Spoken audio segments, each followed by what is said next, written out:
Tara guys, lutuin na po natin itong aking luto.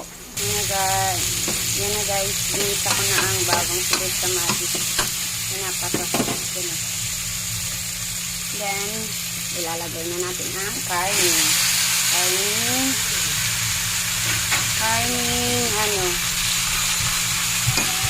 Manok. Yan guys.